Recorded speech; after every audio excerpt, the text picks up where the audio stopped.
बहुत पुराना शेर है दोस्तों, चलिए बता देती हूँ। मैं कई ऊंचे लोगों को निचाई से वाकिफ हूँ, बहुत मुश्किल है इस जहां में बड़ा होकर बड़ा होना।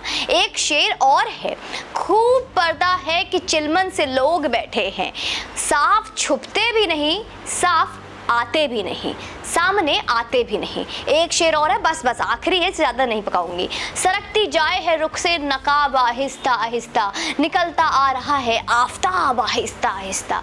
रुख का मतलब होता है चेहरा और आफताब का मतलब होता है खूबसूरती। दरअसल कुछ चेहरों से नकाब हट रहे हैं दोस्तों, और फिर उनके आशिकों का यह बात खटक रही है कि हमारी मोहब्बत को लोग सरेआम क्यों देखें।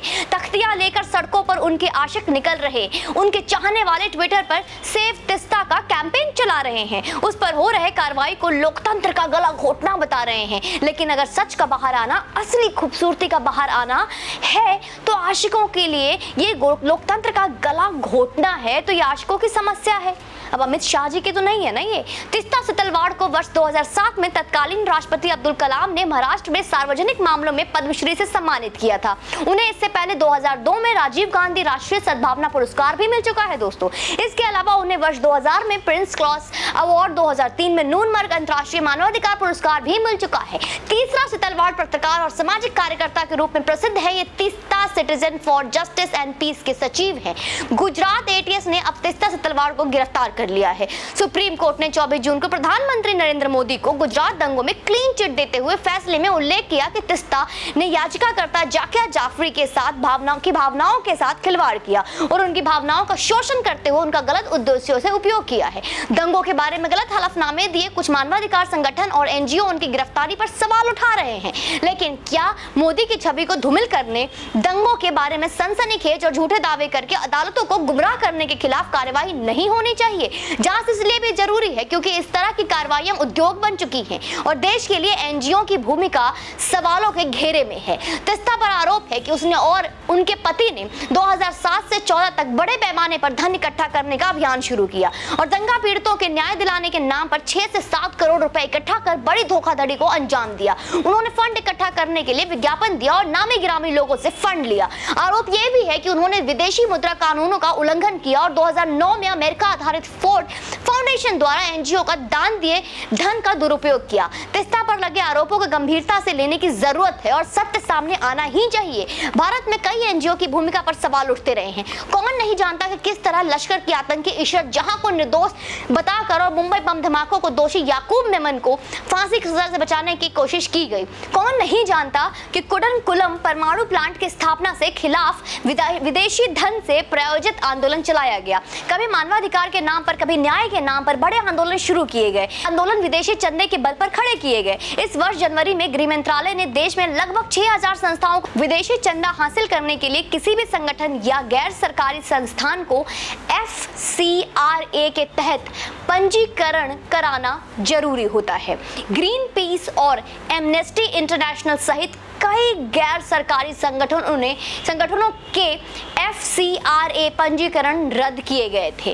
कई एनजीओ पर आरोप लगे कि जो धन उन्हें विदेश से मिलता है उस धन का उपयोग उसी उद्देश्य के लिए जो जिस कार्य के लिए उन्हें यह धन मिला। काला सच ये है कि भारत में एनजीओ की मदद से बहुत सारी ताकतें अपने एजेंडे पर काम कर रही है और ये हमने देखा किसान आंदोलन में, ये हमने देखा CA/NRC में कि किस तरीके से विदेशी फंडों पर हिंदुस्तान में हमारे देश के टुकड़े टुकड़े हो रहे होते हैं। इतना ही नहीं दोस्तों, देश के विकास में अवरोध पैदा करना, राष्ट्रीय एकता अखंडता को चुनौती देना या ऐसा करने वालों की ढाल बनना अनेक एनजीओ का काम रहा है। इन संगठनों ने सेवा के नाम पर चंदा लिया, लेकिन मानव सेवा तो दूर की बात, इन्होंने भारत विरोधी काम किए। सामाजिक न्याय, महिला सशक्तिकरण, मजहबी सहिष्णुता की आड़ में जमकर अपनी दुकानें चलाईं। गुजरात दंगों पर सुप्रीम कोर्ट की निगरानी में काम करने वाले विशेष दल की रिपोर्ट को आधारहीन साबित करने के अभियान में 16 वर्षों तक जारी रहा क्योंकि इसके पीछे एक पूरा कॉक्स काम कर रहा था जो किसी गिरोह से कम नहीं था। तिस्ता से तलवाड़ मामले में जांच इसलिए भी जरूरी है क्योंकि लोकतंत्र में ऐसी साजिशों को सहन नहीं किया जा सकता क्योंकि इसके अंततः लोकतंत्र ही कमजोर होगा। यद्यपि तिस्ता से तलवाड़ उसने अपने ऊपर लगे आरोपों को गलत करार दे रही है, लेकिन उनका यह कहना है कि भाजपा गुजरात विधानसभा चुनाव से पहले जहां की जनता को भ्रमित करने का प्रयास कर रही है, क्योंकि अब यह मामला जांच की ओर बढ़ चुका है। जांच के तार्किक परिणाम आने ही चाहिए। यह दीवार पर लिखा हुआ सत्य है कि अनेक एनजीओ काले धन को सफेद बनाने वाले कारोबार में संलग्न है। कुछ संचालकों ने एनजीओ के मिले धन का इस्तेमाल अपनी निजी संपत्तियां बनाने के लिए पारदर्शिता के अभाव में बहुत कुछ सामने नहीं आया। यह सवाल भी बार बार उठता है कि एनजीओ आतंकवादियों और नक्सलवादियों के मारे जाने पर मानवाधिकार की बात उठाते हैं, लेकिन सुरक्षा बलों के जवान की शहादत पर खामोशी साध लेते हैं। भविष्य में किसी भी राजनीतिज्ञ को बदनाम करने की साजिशों को थामने के लिए निष्पक्ष एवं ईमानदार जांच होनी जरूरी है। तभी देश के लोगों को पता चलेगा कि सच कितना गहरा है। वैसे आपको इनका पूरा नाम जानना चाहिए। इनका नाम है तिस्ता जावेद सितलवाड़। देश के सबसे महंगे इलाके जहां बॉलीवुड की महान हस्तियां अपने काले पैसों को आलीशान बंगले बनाते हैं, वहां तिस्ता जावेद का भी बंगला है। उन सभी बंगलों से बड़ा बंगला है जावेद का। तो ये नाम जरा याद रखिएगा कि इनका असली और पूरा नाम क्या है। ये जानना आप सभी के लिए बहुत ज्यादा आवश्यक था दोस्तों। बाकी गुजरात के इलेक्शन हो सकते हैं कुछ ही महीनों में होने वाले हों, और उससे पहले इतना बड़ा खुलासा और इस पर इस तरीके की जांच पड़ताल होनी आवश्यक है। बाकी आप कमेंट सेक्शन में अपना सुझाव जरूर दीजिए। चैनल पे यूं ही बने रहे। जय हिंद, वंदे मातरम।